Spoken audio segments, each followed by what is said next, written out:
Mini studio. এই যে বাপু, এতদিন ধরে আমি পয়রা আছি, তুমি আমারে সাজাইতেছো না কেন কও তো? কেমন লাগতেছে আমারে দেখতে? এই তুমি এত অভিযোগ কেন করো বলো তো? চলো আজকে তোমাকে আগে সাজাবো, তারপর বাকি সব কাজ।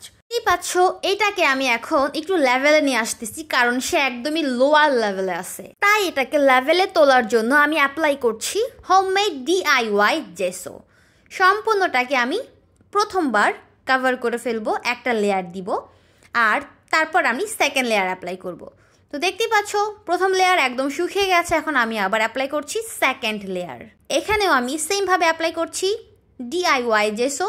তোমরা যদি জেসো রেসিপি চাও তাহলে আমার ডিসক্রিপশন চেক করতে পারো, আমি তোমাদের জন্য লিঙ্কটা সেখানে দিয়ে দিব। তোমরা চাইলে যখন তখন এনি টাইম দেখে নিতে পারবে, এনি টাইম বানাতে পারবে, কাজেও লাগাতে পারবে। ঝড়ের গতিতে আমি এখন সেকেন্ড লেয়ারটা কমপ্লিট করব, তারপর এটাকে শুকাতে দিব।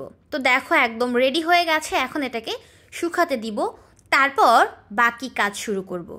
দেখতেই পাচ্ছ এটাকে কিন্তু এখন অনেকটাই সুন্দর লাগতেছে, একদম হোয়াইট কালার চলে আসছে।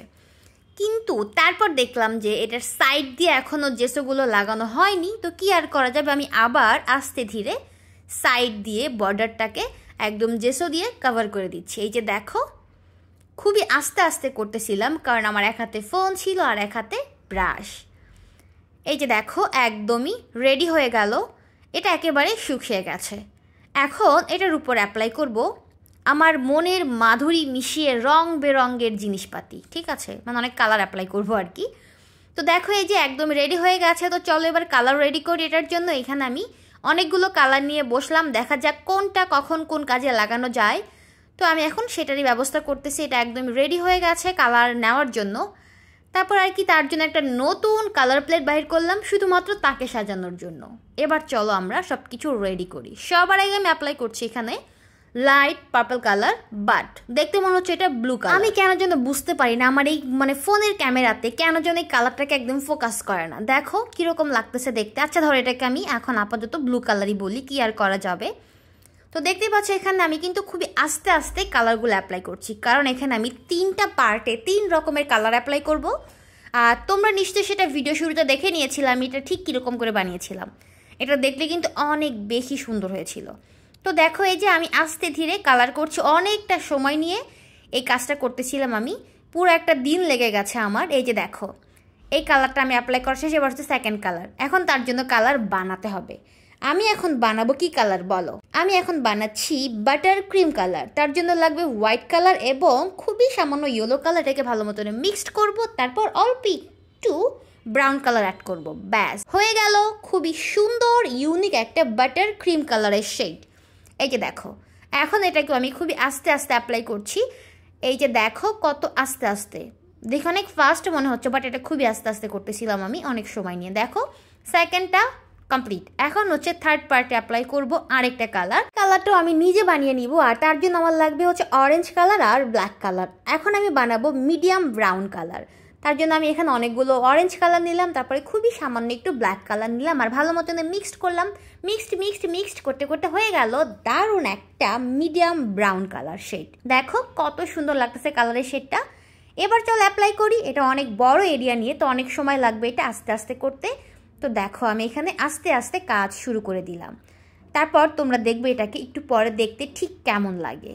এই যে দেখো আস্তে আস্তে আমার সম্পূর্ণ কালারটা দাও একেবারে শেষ হয়ে গেল। ট্যানটানা, দেখো কত কিউট লাগতেছে দেখতে, তাই না?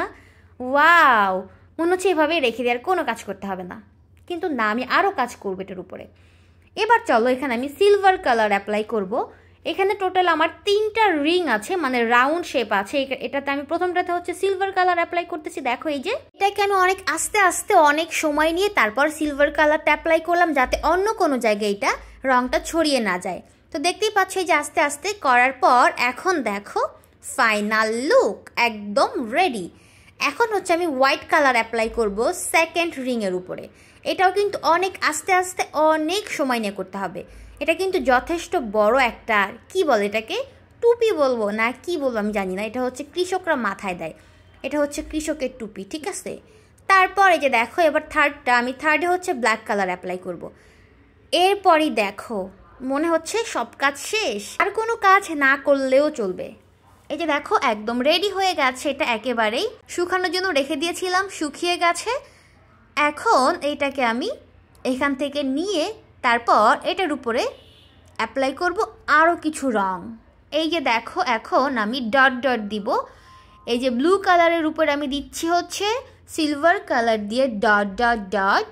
এই যে দেখো কত কিউট লাগতেছে, এখন আস্তে আস্তে আরও ফোকাস করতেছে। তারপর হোয়াইট কালার অ্যাপ্লাই করব আমি বাটার ক্রিম কালার এবং মিডিয়াম ব্রাউন কালারের উপরে। তো দেখতেই পাচ্ছ এখন এটার কাজ একেবারে শেষ। কত সুন্দর দেখতে, তাই না?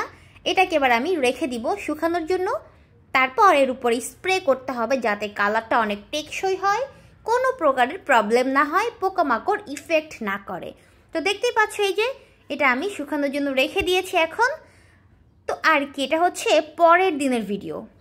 এবার আমি এইটাকে নিয়ে স্প্রে করব। এটা একদম শুকিয়ে গেছে, এই যে স্প্রে বোতল দেখতেই পাচ্ছ।